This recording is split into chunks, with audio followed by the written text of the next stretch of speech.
School management system বা school management software যোগাযোগের ঠিকানা দেওয়া আছে ভার্সন 5.0। আজকে টিউটোরিয়ালে দেখাবো ডাটা এক্সপোর্ট এবং ব্যাকআপ। তো চলুন শুরু করা যাক।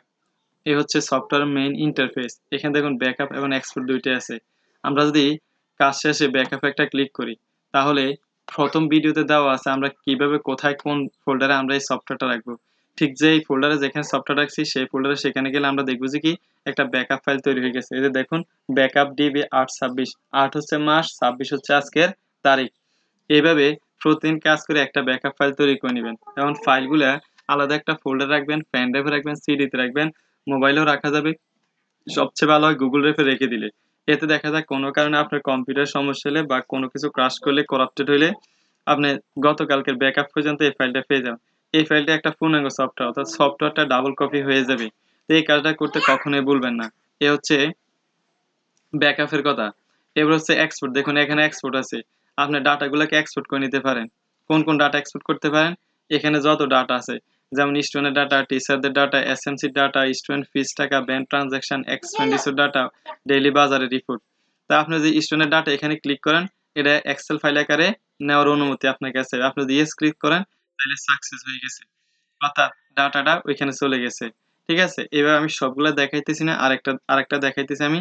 জাস্ট স্টুডেন্ট ফিস এ ক্লিক করলাম, ইয়েস ক্লিক করলাম, ওকে সাকসেস হয়ে গেছে। তো এখন এগুলা ব্যাকআপ হয়ে যাবে এটা কোথায়? এখানে ব্যাকআপ হয়ে যাবে হচ্ছে আপনার ডেস্কটপ। এই যে দেখুন স্টুডেন্টের ডাটা, এই যে দেখুন স্টুডেন্ট ফিস ডাটা এক্সেল আকার হয়ে গেছে। আমি এক্সেলে ডাবল ক্লিক করলাম, এক্সেল ফাইল আকারে সেটা কি হয়ে যাবে? ওপেন হয়ে যাবে। এখানে এই সফটওয়্যার এখন 140 জন কি 42 জনের ডাটা ইনপুট করা ছিল। 140 বা 42 জনের ডাটা এখানে কিন্তু চলে যাবে। এই যে দেখুন এখানে চলে গেছে সম্পূর্ণ। এই যে দেখুন 142 জনের ডাটা। হ্যাঁ, এদিকেও দেখুন সবকিছু চলে আসছে। তো এই হচ্ছে স্টুডেন্টের ডাটা। এইভাবে স্টুডেন্ট ফিস যে টাকা পয়সাগুলো তুলে নেওয়া হয়েছে সেগুলোর ডাটা এখানে ওপেন হয়ে যাবে। এই যে দেখলেন তো? ওকে, হ্যাঁ, এভাবে ডাটাগুলো নেওয়া যাবে। এখন আমাদের একটা সমস্যা হচ্ছে, যেহেতু এটা একটা অফলাইন সফটওয়্যার, তো এখানে অনলাইনে দূর থেকে বসে কাজ করার সুযোগ নেই।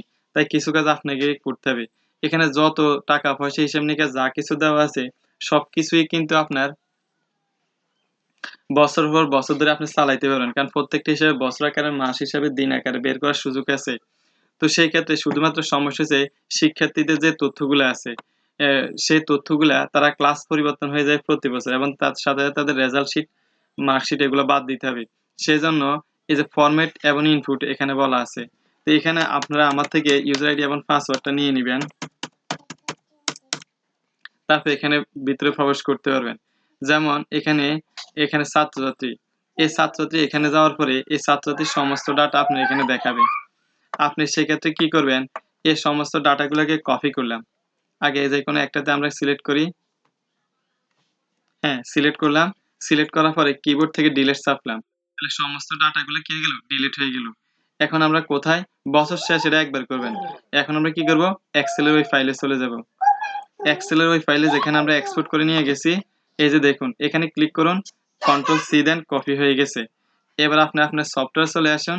কোথায়? এই যে আইডি, এখানে ক্লিক করুন, তারপর পেস্ট করুন।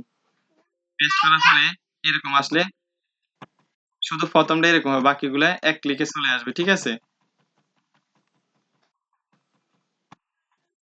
অর্থাৎ সে কয়েকটা,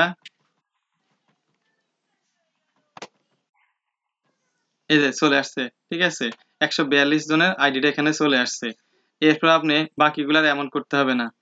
হ্যাঁ, এখন দেখেন রুল নং, এটাকে সিলেক্ট করলাম, কন্ট্রোল সি দিলাম, কপি করলাম, তারপর হচ্ছে যে এখানে কন্ট্রোল বি দিলাম, পেস্ট হয়ে চলে আসলো। ঠিক আছে, 142টা। এইভাবে আপনার স্টুডেন্টের এই যে নামগুলা সিলেক্ট করলাম, কন্ট্রোল সি দিলাম, তারপর এখানে আসলাম, নামের সোজা কন্ট্রোল বি দিলাম, পেস্ট হয়ে চলে আসলো। ঠিক আছে, এইভাবে আপনি সবকিছু নিয়ে আসতে পারবেন। শুধু কি নিয়ে আসবেন না, এখানে শুধু তার রেজাল্ট শিট আর মার্কশিটটা নিয়ে আসবেন না। তাতে কি হবে? পরের বছর আবার এখানে আপনি এই এখানে আমি এটাকে কন্ট্রোল এস দিয়ে আমি সেভ করে নিই। সেভ করার পরে সবকিছু ডাটাগুলো নিয়ে আসবেন এখান থেকে। দেখুন এটাকে এক সাইডে আমি সরে রাখছিলাম। এই যে এখানে চলে আসে, আমরা ফেরত যাব। তো আপনি তো এইভাবে সব ডাটা নিয়ে আসবেন। ভর্তি ফর্মে গিয়ে আপনি কি করবেন, যে স্টুডেন্ট আছে তার যে আইডি নাম্বারটা আছে, আমরা পরবর্তী যাই, এই যে তার আইডি নাম্বারটা, নতুন একটা আইডি নাম্বার দিবেন এবং তার ক্লাস, সে এগুলো তো ক্লাস সহ সবকিছু নিয়ে আসবেন। সে যদি এবার থাকে প্রথম শ্রেণীতে, তাহলে পরের বছর সে হয়ে যাব দ্বিতীয় শ্রেণীতে, যদি দ্বিতীয় শ্রেণী থাকে তাহলে তৃতীয় শ্রেণীতে। অর্থাৎ আপনাকে বছর শেষে একবার সবকিছু ডিলিট করে দিয়ে আবার কপি করে নিয়ে আসবেন। সেক্ষেত্রে মাত্র আপনাকে দুইটা জিনিস চেঞ্জ করা লাগবে। একটা হচ্ছে তার আইডিটা চেঞ্জ করে দিতে হবে, দ্বিতীয়ত হচ্ছে তার শ্রেণীটা চেঞ্জ করে দিতে হবে। এইভাবে 1000 স্টুডেন্ট থাকলে 1000 স্টুডেন্টের শ্রেণী আপনাকে চেঞ্জ করতে হবে, এবং 1000 স্টুডেন্ট থাকলে 1000 স্টুডেন্টের আইডি ঠিক রাখতে পারেন আপনি, শুধু শ্রেণীটা চেঞ্জ হতে পারে। অর্থাৎ যারা প্রমোশন হবে তাদের শ্রেণী চেঞ্জ হতে পারে। আর আইডিটা আপনি চাইলে একই রাখতে পারেন, আর বাকি সমস্ত ডাটা তো কপি করে নেবেন, সমস্ত ডাটা একই থাকবে। তো এগুলো সময় লাগবে, যেন আমি সবটা দেখাই নেই। আজকে এখানেই শেষ করলাম। ধন্যবাদ সবাইকে।